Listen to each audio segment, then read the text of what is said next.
co-founder. If you haven't seen Go Local this morning, check out a major story looking at the merger between Lifespan and Care New England and where that sits right now and all the complexities of that. De facto, that merger between those two hospital groups would give them about 80% and really a clear monopoly in the Rhode Island market.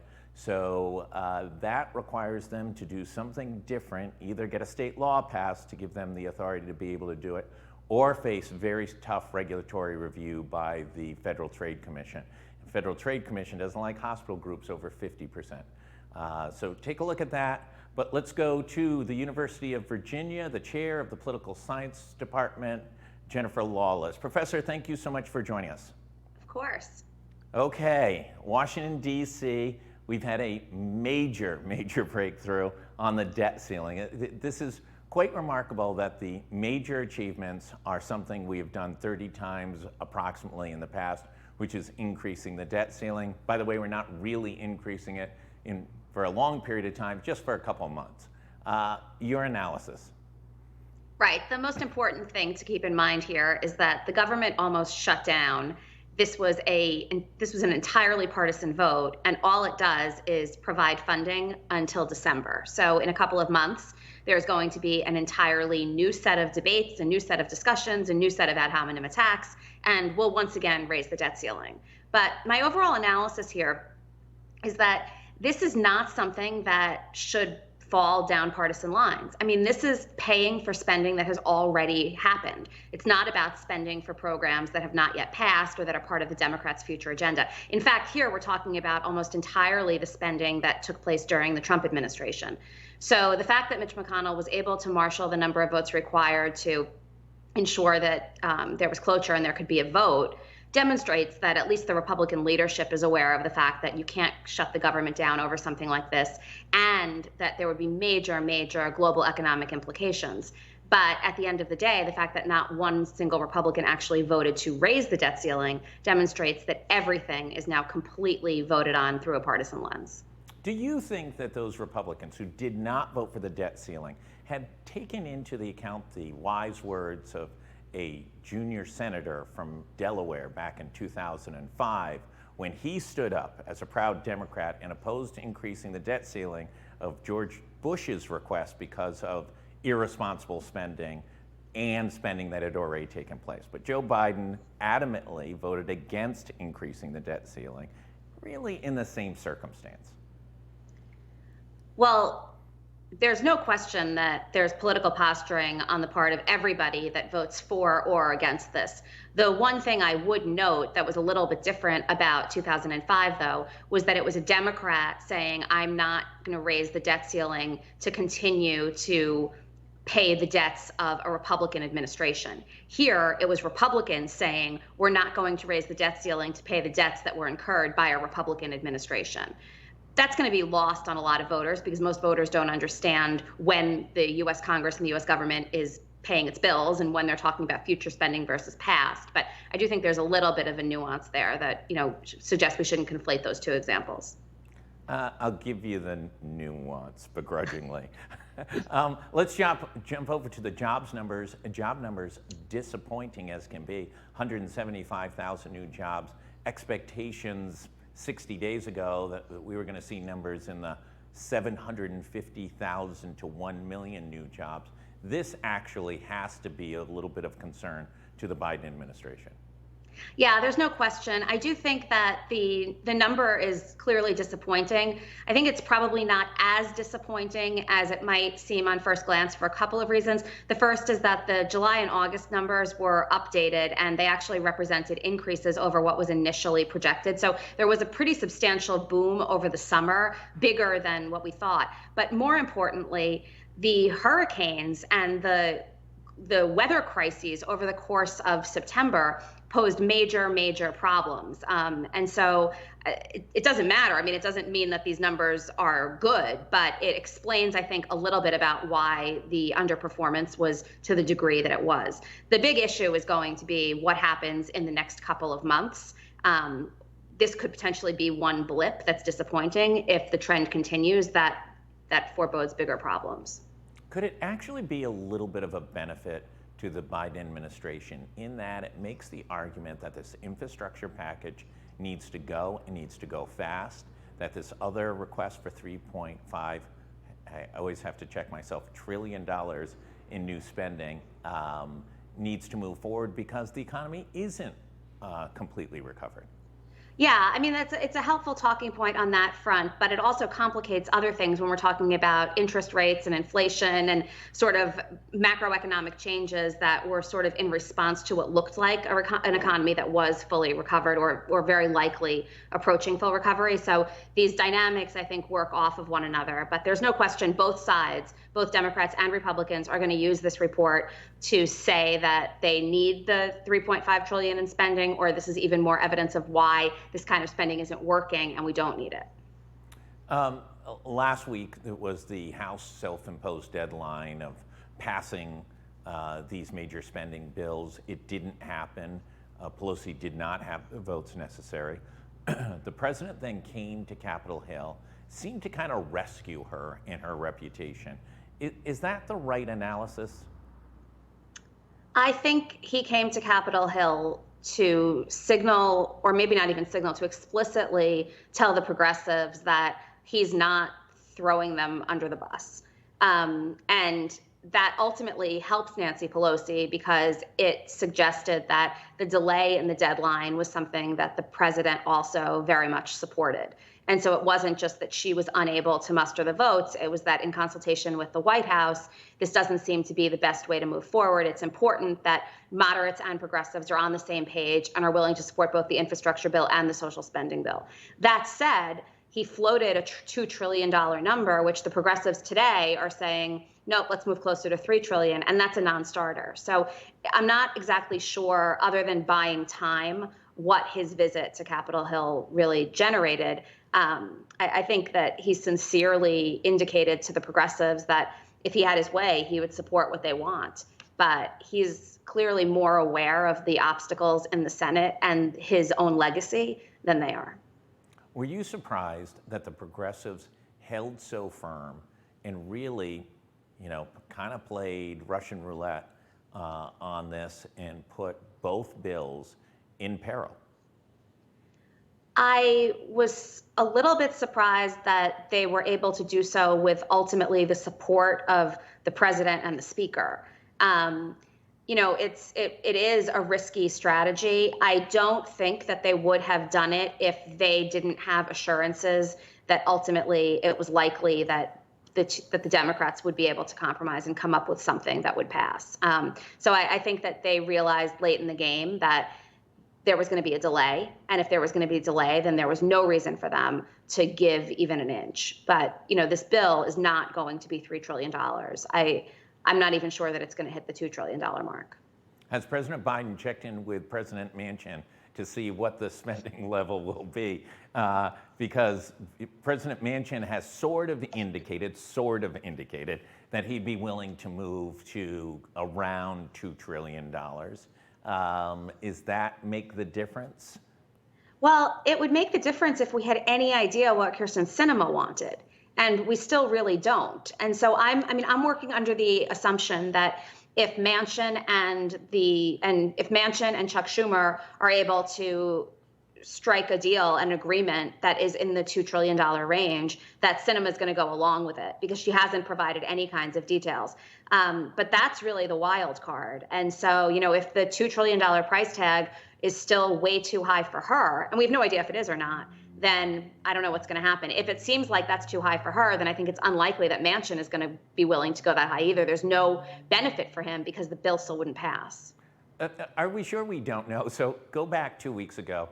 Democrats were attacking Joe Manchin, saying, "Oh, he won't even tell us a number. He won't do anything. He won't even. This is emotional and literal blackmail." But in fact, Joe Manchin had actually given the number to Chuck Schumer 2 months earlier. Are we sure Chuck Schumer doesn't have a email or a text message from the senator from Arizona saying what she would like?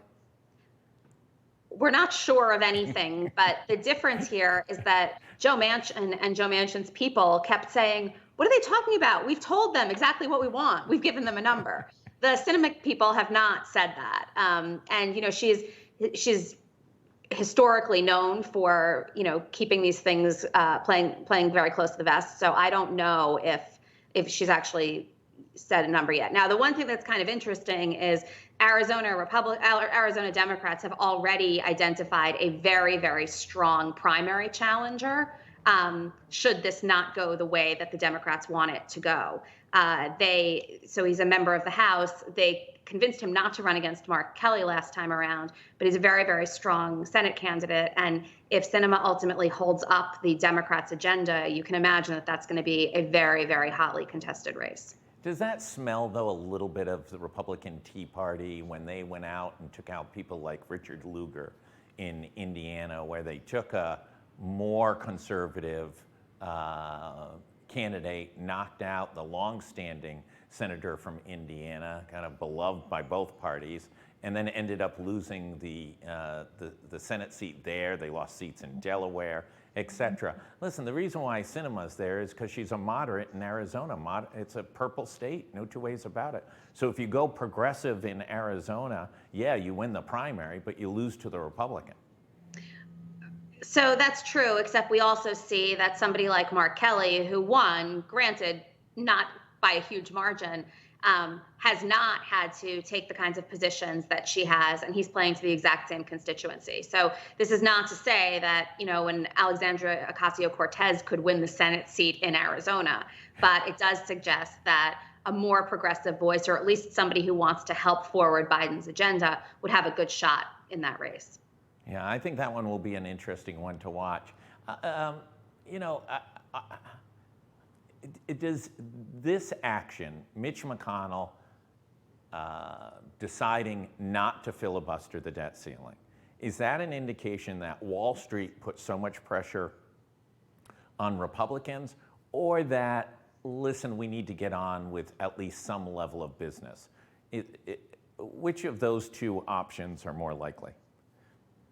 I don't think it's an either or proposition, but I think there's also a third component, which is that people like Mitch McConnell, people like John Cornyn, the rest of the Republican leadership understand that you can't shut down the government amid a global pandemic, even if you don't like the way that the other side is governing. It's just inherently wrong, and it's the government's job to function and provide basic services to Americans. And so I think at the end of the day, at least when it came to this was a vote about whether you should keep the government open. Actually, it was a vote about whether to allow the Democrats to vote to keep the government open. The adults in the room decided that this was one where probably we should blink.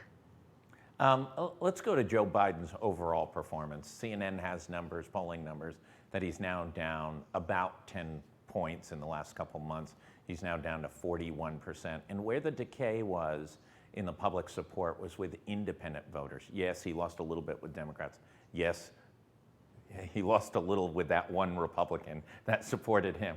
But in independents, he took a pretty big hit. This has got to be worrisome for the White House. Oh, it's worrisome for the White House, and it's worrisome for Democrats who are running in districts that are pretty evenly split and rely on independent voters to put them over the top.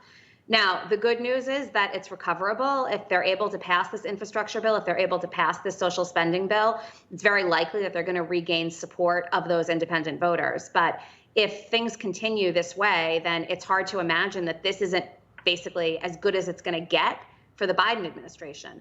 Because unless there's a major signature piece of legislation here that has big time economic consequences that trickle down to these independent voters, it's hard to imagine that they're going to deliver a majority of Republicans to the House. It's hard to imagine that the Democrats are going to be able to hold on to the Senate. And even though Biden will continue to be president for 2 more years, it's hard to imagine that he'll be able to get anything done. His entire job will become trying to stymie the Republicans as opposed to trying to promote his own goals. And what's your take? Where we are now, we're roughly, 13 months away from the midterm elections. The House has been in question. The Senate's now in question. Where are we? How do these things break? I think that the rest of 2021 is still an opportunity for the Democrats.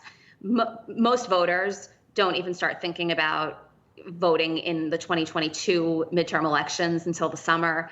There are going to be some hotly contested primaries starting in about March, which means that the Democrats have, I don't know, 5 or 6 months to get their ducks in a row and to demonstrate that they have the ability to govern and deliver on some of Biden's promises. If things look the way they do 6 months from now, I don't see any path to holding on to the majority. The vice president, have we seen her? I know there's a topic I bring up regularly. She doesn't seem to be. Listen, I know Dan Quayle kind of disappeared for large blocks of times under George Bush's presidency. Vice President Harris, any sightings? I don't know. Maybe she's been subpoenaed and she's with Dan Scavino someplace.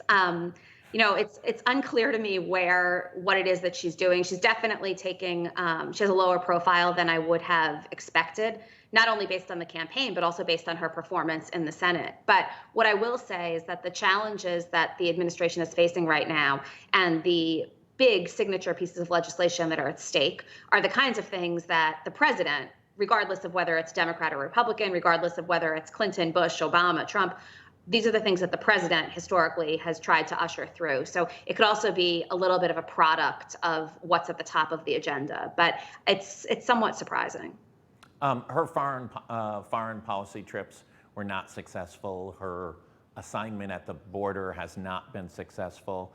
Is this a strategy of the White House to maybe we'll restart that narrative in a little while? Or is it more an indication that Joe Biden's not completely decided if he's going to run for re-election and he doesn't want to give a potential competitor in the Democratic primary more face time?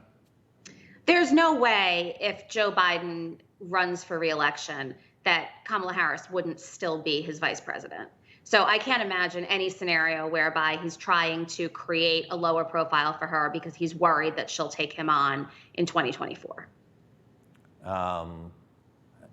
These magical marriages sometimes break up. Donald Trump and Mike Pence might primary each other, and I understand they're not an incumbent set, but they could be primarying each other in the upcoming. Correct. Although one of them encouraged an angry mob to take down the vice president. So I don't think that Harris and Biden have reached quite that level of dysfunction yet. Last but not least, Facebook's had an interesting week. We saw as compelling a whistleblower first on 60 Minutes. That ended sort of media coverage. The Wall Street Journal has had a brilliant series looking under the hood at Facebook for about the last 2 weeks, a must-read series if you haven't read it. And then congressional hearings. In these congressional hearings, we saw them after Cambridge Analytica. We saw them with David Cicilline on antitrust issues. We now see them here after the whistleblowing. And what happens afterwards is Mark Zuckerberg makes billions more, and Congress seems to do nothing. Well, Congress has an inability to do a lot, regardless of the topic at hand, especially as of late. If this is a situation that's going to be different, it's going to be different, I think, because something seems fundamentally wrong when Mark Zuckerberg continues to get hauled into Congress and then there's no change. And in fact, the revelations of the way that the company is behaving suggest that it's getting worse and worse and worse.